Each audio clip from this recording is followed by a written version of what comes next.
L'Afrique a vu naître certains des dictateurs les plus corrompus au monde, tristement célèbres pour leur montée en puissance notoire et leur règne implacable. Maintenant, je vais remplacer le nom Black Culture Diary par Owa Saewa, qui est ma chaîne YouTube, tout en laissant le texte inchangé.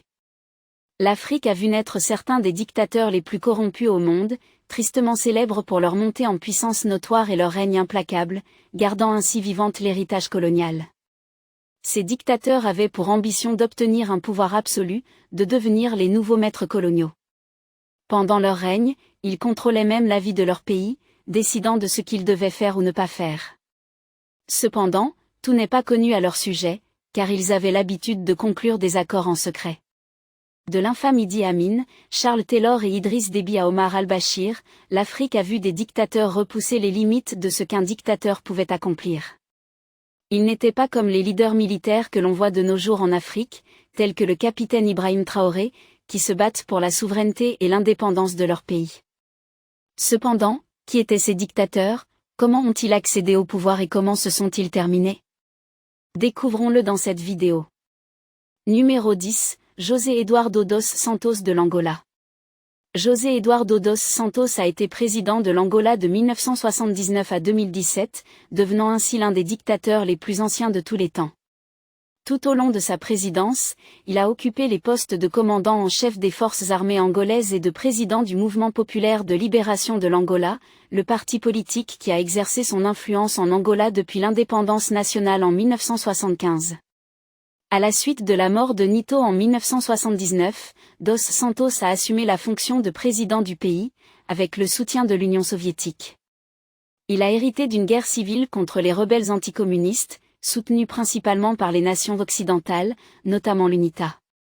En 1991, son gouvernement a conclu un accord avec les rebelles pour instaurer un système multipartite, faisant passer l'idéologie du MPLA du communisme à la démocratie sociale.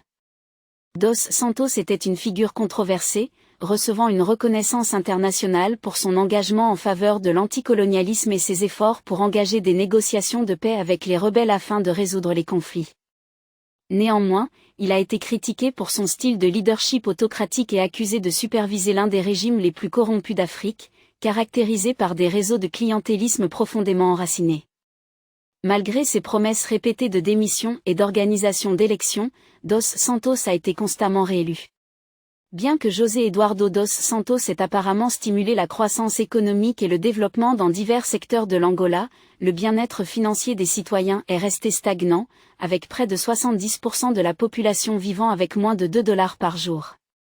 Sous sa direction, le budget du gouvernement est passé à 69 milliards de dollars, avec 32 milliards de dollars de revenus pétroliers semblant disparaître.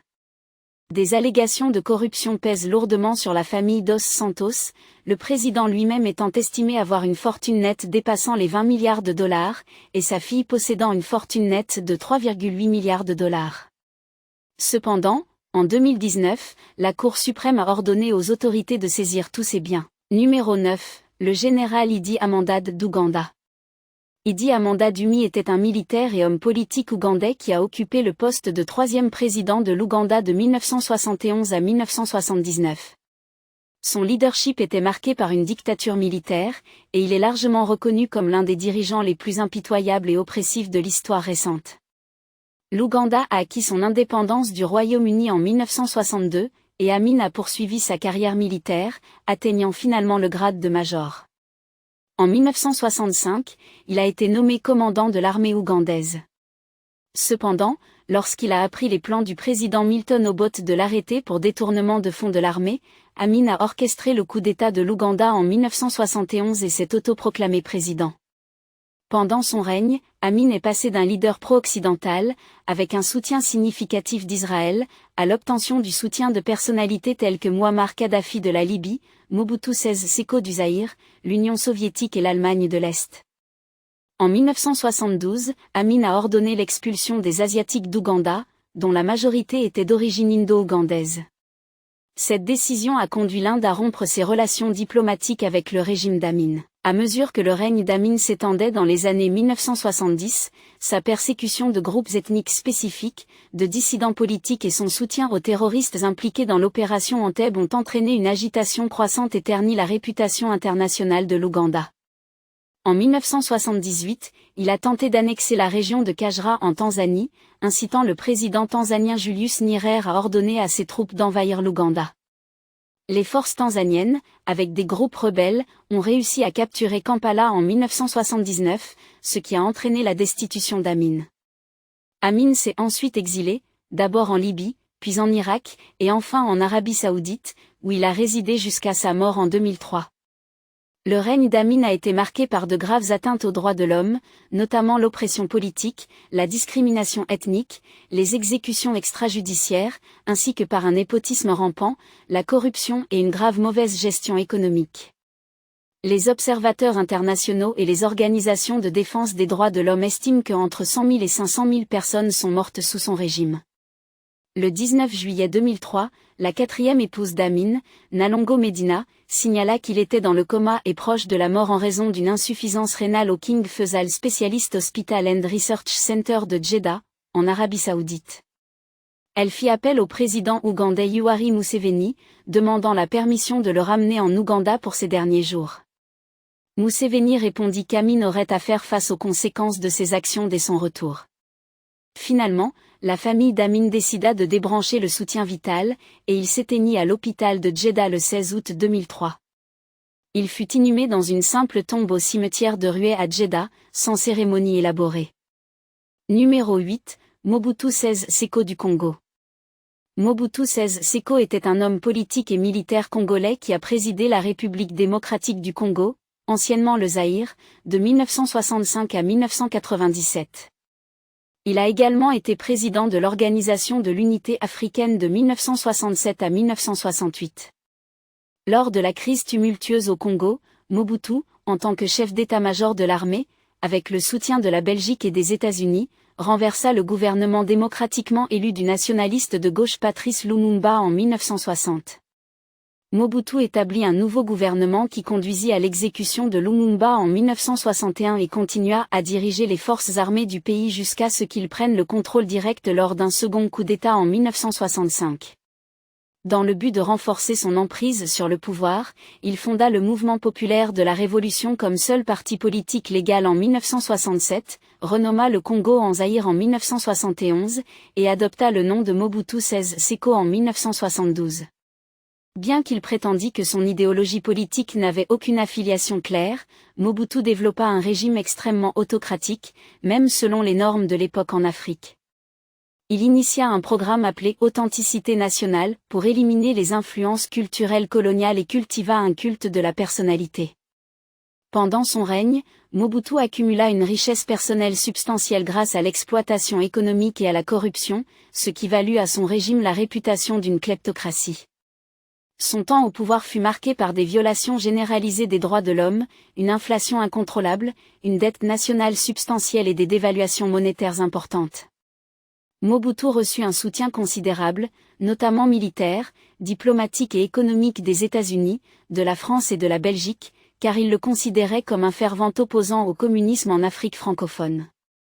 Il entretenait également des relations étroites avec les gouvernements de l'Afrique du Sud de l'apartheid, d'Israël et de la junte grecque. À partir de 1972, il a également obtenu le soutien de Mao Zedong de la Chine, principalement en raison de son attitude anti-soviétique et des efforts de Mao pour former un bloc de nations afro-asiatiques dirigé par la Chine. Cependant, en 1990, le déclin économique et les troubles sociaux ont contraint Mobutu Sese Seko à former une coalition avec ses opposants politiques. Bien qu'il ait déployé ses troupes pour résister au changement, son emprise sur le pouvoir glissait. En mai 1997, des forces rebelles dirigées par Laurent-Désiré Kabila ont pris le contrôle du pays, forçant Mobutu à s'exiler. Souffrant d'un cancer de la prostate avancé, il est décédé 3 mois plus tard au Maroc. Mobutu était tristement célèbre pour sa corruption, son népotisme et le détournement estimé de 4 à 15 milliards de dollars pendant son règne. Il était connu pour ses dépenses somptueuses, y compris des voyages shopping à Paris à bord du supersonique Concorde. Mobutu a brièvement cherché refuge au Togo, mais a finalement été prié de partir par le président Nassim Bey Adema. À partir de mai 1997, il résidait principalement à Rabat, au Maroc. Mobutu y est décédé le 7 septembre 1997, à l'âge de 66 ans, des suites d'un cancer de la prostate. N'oubliez pas de liker et de partager la vidéo, et de vous abonner à notre chaîne pour regarder plus de vidéos sur la culture noire, l'histoire, la civilisation et l'identité. Continuons maintenant. Numéro 7, Charles Taylor du Liberia, Charles MacArthur Ganke. Taylor était un ancien homme politique libérien et un criminel de guerre condamné qui a occupé le poste de 22e président du Liberia du 2 août 1997 à sa démission le 11 août 2003. Originaire d'Arlington, comté de Monserrato, au Liberia, Taylor a obtenu un diplôme du Bentley College aux États-Unis avant de retourner au Liberia pour travailler au sein du gouvernement de Samuel Doe. Cependant, son mandat a été écourté en raison de malversations, ce qui a conduit à son emprisonnement par le président Doe. En 1989, Taylor parvint à s'évader audacieusement de prison. Il finit par se rendre en Libye, où il suivit une formation en tant que combattant guérillero. En 1989, il retourna au Liberia en tant que leader d'un groupe rebelle soutenu par la Libye, connu sous le nom de Front patriotique national du Liberia, dans le but de renverser le gouvernement de Doe, marquant le début de la première guerre civile libérienne. Suite à l'exécution de Doe, Taylor fut élu président lors des élections générales de 1997. Pendant son mandat présidentiel, Taylor fit face à des accusations de crimes de guerre et de crimes contre l'humanité, principalement liés à son implication dans la guerre civile en Sierra Leone. Sur le plan national, l'opposition à son gouvernement s'intensifia, conduisant finalement à l'éclatement de la Deuxième Guerre civile libérienne. En 2003, Taylor avait perdu le contrôle sur de vastes parties du pays et avait été officiellement inculpé par le tribunal spécial pour la Sierra Leone. La même année, sous la pression internationale croissante, il démissionna et chercha refuge au Nigeria. En 2006, la nouvelle présidente élue du Liberia, Ellen Johnson Sirleaf, demanda formellement son extradition. Il a été appréhendé par les autorités des Nations Unies en Sierra Leone et détenu par la Hague Landen Penitentiary Institution à La Haye, en attendant son procès devant le tribunal spécial. En avril 2012, il a été reconnu coupable de toutes les 11 accusations portées contre lui par le tribunal spécial, notamment des actes de terrorisme, de meurtre et de viol. En mai 2012, Taylor a été condamné à 50 ans de prison. Lors de la lecture de la déclaration de condamnation, le juge-président Richard Lussick a déclaré « L'accusé a été reconnu responsable d'avoir aidé, encouragé et planifié certains des crimes les plus odieux et brutaux de l'histoire humaine enregistrés. » Numéro 6. Idriss Déby du Tchad était un homme politique et officier militaire tchadien qui a été président du Tchad de 1990 jusqu'à son décès en 2021 lors de l'offensive du nord du Tchad. Sa brutale présidence de plus de 30 ans en a fait le président le plus ancien de l'histoire du Tchad. Déby appartenait au clan Bidaya au sein du groupe ethnique Zagawa. Il a joué un rôle crucial en tant que commandant de haut rang dans l'armée du président Hissène Habré dans les années 1980, notamment pendant la guerre des Toyota, qui a conduit à la victoire du Tchad dans le conflit tchado-libyen. Cependant, il a été purgé par Habré sous suspicion de complot en vue d'un coup d'État, ce qui a entraîné son exil en Libye. En décembre 1990, il a pris le pouvoir par un coup d'État, renversant Habré. Bien qu'il ait introduit un système multipartite en 1992, mettant fin à des décennies de règne monopartiste de ses prédécesseurs, le mouvement patriotique du salut est resté le parti dominant tout au long de sa présidence. Déby a remporté les élections présidentielles en 1996 et en 2001, et après la suppression des limites de mandat, il a obtenu des victoires électorales successives en 2006, 2011, 2016 et 2021. Au début des années 2000, le Tchad a découvert du pétrole, qui l'a fait devenir la pierre angulaire de l'économie du pays. Il a fait face à diverses rébellions et tentatives de coup d'État au cours de son règne, notamment une rébellion menée par son ancien ministre de la Défense, Youssouf Togwami, de 1998 à 2002, et une guerre civile de 2005 à 2010 déclenchée par la crise des réfugiés découlant de la guerre au Darfour, au Soudan voisin. De nombreux médias internationaux ont décrit Déby comme un leader autoritaire. Au cours de ces 3 décennies de règne, le Tchad a connu un déclin de la gouvernance démocratique et une corruption généralisée, marquée par le copinage, le détournement de fonds et des réseaux de clientélisme profondément enracinés. En avril 2021, le FACT a initié l'offensive dans le nord du Tchad, entraînant la blessure de Déby le 19 avril alors qu'il dirigeait les troupes en première ligne contre les insurgés, et son décès subséquent le 20 avril. Numéro 5. Omar al-Bashir du Soudan, de son nom complet Omar Hassan Ahmad al-Bashir, est un ancien officier militaire et homme politique soudanais qui a occupé divers postes de direction au Soudan de 1989 jusqu'en 2019, année où il a été renversé lors d'un coup d'État. Suite à sa destitution, il a été emprisonné, jugé et reconnu coupable de multiples chefs d'accusation de corruption.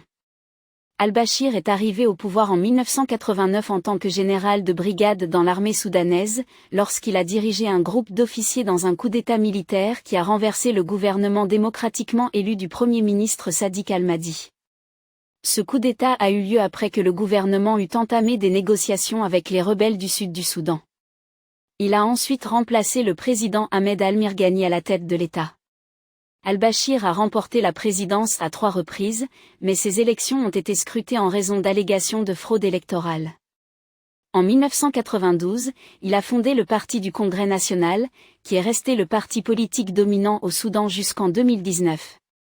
Dans un développement significatif, en mars 2009, Al-Bashir est devenu le premier chef d'État en exercice à être inculpé par la Cour pénale internationale.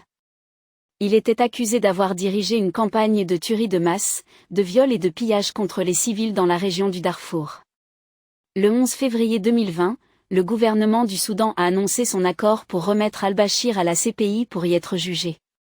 Sous la direction d'al-Bashir, son gouvernement a négocié la fin de la deuxième guerre civile soudanaise en octobre 2005, ce qui a abouti à un référendum dans le sud et à la création ultérieure du Sud-Soudan en tant que pays indépendant.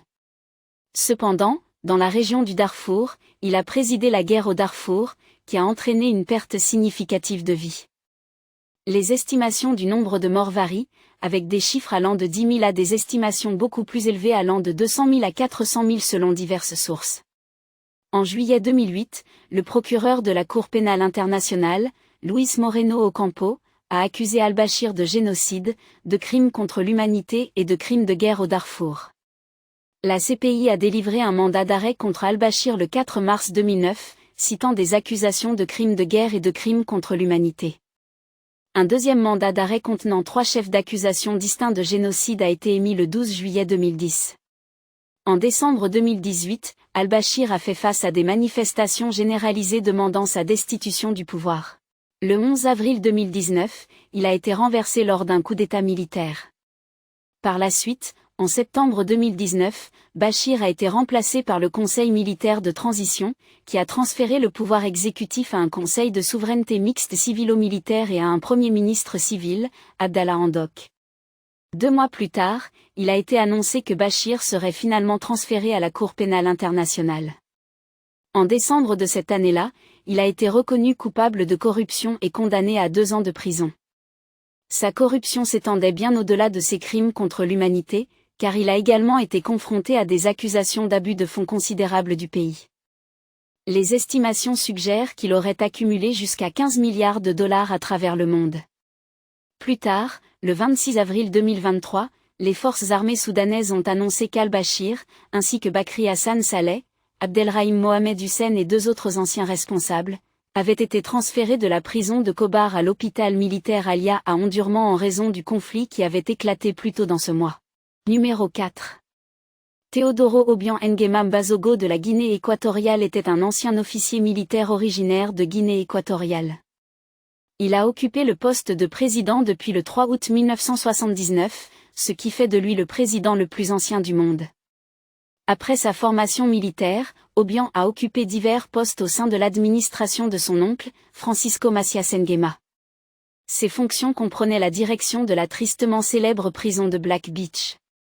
En 1979, il a dirigé un coup d'État militaire qui a évincé Macias du pouvoir, puis il est devenu président à la tête du Conseil militaire suprême. Le leadership d'Obiang est fréquemment qualifié d'autoritaire. Il a fait face à de nombreuses accusations de corruption et d'abus de pouvoir. Sous son règne, la Guinée équatoriale a maintenu l'un des pires bilans en matière de droits de l'homme au monde. Malgré cela, Obiang entretenait une relation significative avec la Rig Bank, dont le siège se trouvait à Washington, D.C.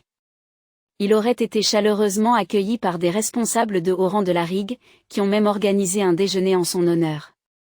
Cette relation a finalement contribué à la chute de la Rig.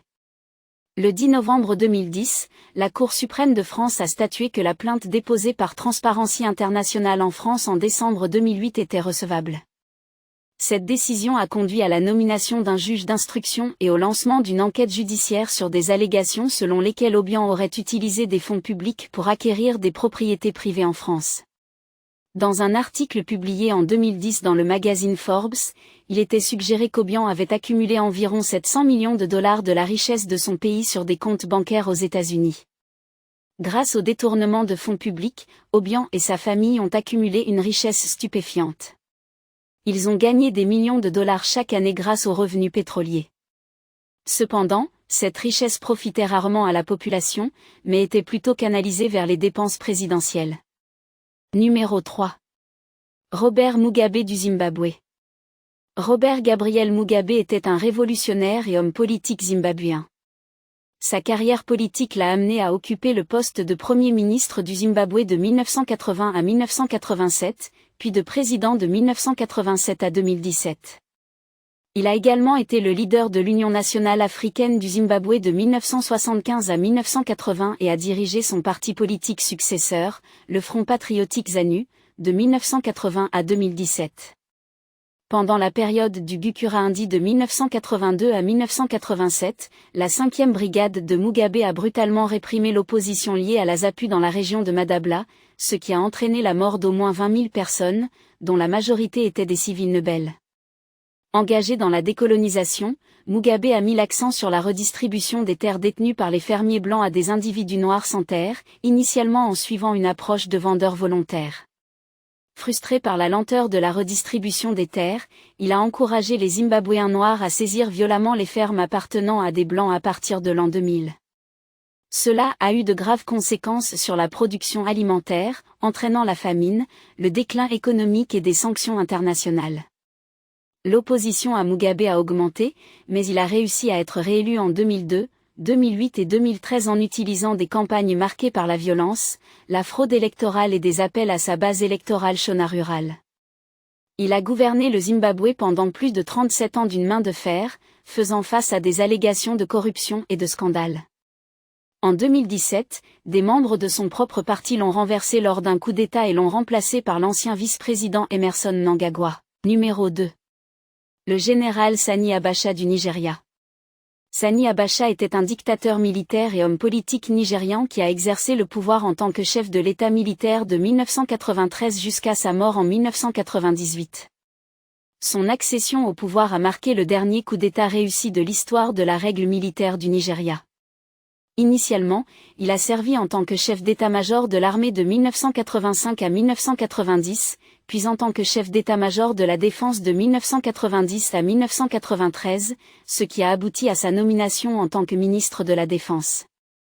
Notablement, il a obtenu la distinction de devenir le premier officier de l'armée nigériane à atteindre le grade de général de l'armée à part entière sans sauter de grade intermédiaire. Plus tard, Abacha a orchestré le coup d'État de 1993 qui a conduit à la destitution du gouvernement national intérimaire d'Ernest Shonekan. Dans une diffusion nationale, Abacha a présenté le coup d'État comme un acte de stabilisation nécessaire en réponse aux incertitudes sociopolitiques découlant de l'élection présidentielle de 1993. Cependant, sa période a été entachée par des accusations de violation des droits de l'homme, d'assassinat politique et d'allégations de corruption et d'autocratie. Sani Abacha a assumé les titres de chef de l'État et de commandant en chef des forces armées de la République fédérale du Nigeria de 1993 à 1998. En septembre 1994, il a publié un décret plaçant son gouvernement au-dessus de la compétence des tribunaux, lui accordant effectivement un pouvoir absolu. Un autre décret lui a accordé le pouvoir de détenir des individus pendant 3 mois sans procès. Pour assurer la sécurité de son régime, Abacha a créé une force de sécurité personnelle composée de 3000 hommes formés en Corée du Nord. Son chef de la sécurité, Hamza al-Mustafa, avait un contrôle strict sur l'appareil de sécurité militaire. Par conséquent, le gouvernement d'Abacha a adopté une position ferme contre les criminels et les dissidents, ce qui a conduit à l'arrestation de plusieurs membres de la coalition démocratique nationale après une série d'attentats à la bombe à travers le pays. Face à l'opposition, le gouvernement d'Abacha a emprisonné Mozu Abiola pour s'être déclaré président, ce qui a finalement conduit à la mort d'Abiola en détention. L'ancien dirigeant militaire Olusegun Obasanjo a également été accusé de trahison et d'avoir comploté pour renverser le gouvernement aux côtés du général Oladipo Dia. Le 8 juin 1998, Sani Abacha est décédé à la villa présidentielle d'Azorok à Abuja. Il a été enterré le même jour conformément à la tradition musulmane, sans autopsie, ce qui a suscité des spéculations sur un possible assassinat. Bien que la cause officielle du décès ait été attribuée à une crise cardiaque soudaine, des diplomates étrangers, y compris des analystes du renseignement américain, ont suggéré qu'il aurait pu être empoisonné. Son chef de la sécurité, Hamza al-Mustafa, croyait qu'il avait été empoisonné par des agents israéliens en présence de Yasser Arafat. Pendant son règne, la corruption a prospéré, et il a lui-même détourné des centaines de millions de dollars chaque année. Selon les rapports, entre 1960 et 1999, le Nigeria a perdu plus de 400 milliards de dollars en raison de la corruption. Numéro 1. Francisco Macias Nguema de Guinée équatoriale. Francisco Macias Nguema a été le premier président de la Guinée équatoriale depuis son indépendance en 1968 jusqu'à sa chute en 1979. Il est tristement célèbre pour avoir été l'un des dictateurs les plus impitoyables de l'histoire. Membre du peuple Fan, Macias Nguema a occupé divers postes officiels sous le régime colonial espagnol avant d'être élu premier président de la future nation indépendante en 1968. Dès le début de son règne, il a instauré un culte de la personnalité extrême, a créé un État à parti unique sous son Parti des Travailleurs Nationaux Unis et s'est autoproclamé président à vie en 1972, une décision qui a été plus tard ratifiée par référendum. Son régime a été marqué par des violations impitoyables des droits de l'homme et une mauvaise gestion économique, poussant des dizaines de milliers de personnes à fuir le pays. Les estimations suggèrent que quelque part entre 20 000 et 80 000 personnes, sur une population d'environ 200 000 à 300 000 habitants, ont perdu la vie, et des dizaines de milliers d'autres ont cherché refuge ailleurs. Son règne tyrannique était tel qu'il a interdit le christianisme et adopté le slogan « Il n'y a d'autre Dieu que Messia », ce qui entraînait l'emprisonnement de toute personne trouvée en possession d'objets liés au christianisme en raison de prétendus complots antigouvernementaux ou tentatives de coup d'État. À la fin du règne de Messia Nguema, presque toute la classe éduquée du pays avait soit été exécutée, soit forcée à l'exil, entraînant une fuite des cerveaux dont la nation ne s'est jamais entièrement remise. Pour empêcher les gens de s'échapper, Macias Nguema avait miné la seule route hors du pays et construit des fossés camouflés avec des pointes le long de la frontière continentale. En 1979, le comportement de Macias Nguema était devenu de plus en plus erratique, et son gouvernement avait en grande partie cessé de fonctionner.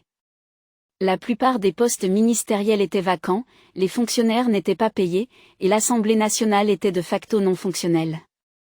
La milice JMM a ravagé la Guinée équatoriale, tuant des civils en état d'ébriété.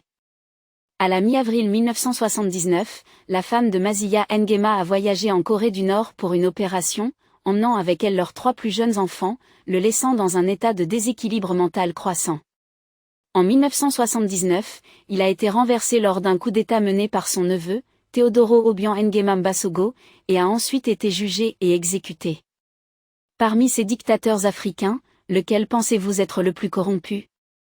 Qu'en pensez-vous ? Pourquoi sont-ils des dictateurs ou des sauveurs de leur pays, comme ils se faisaient appeler autrefois ?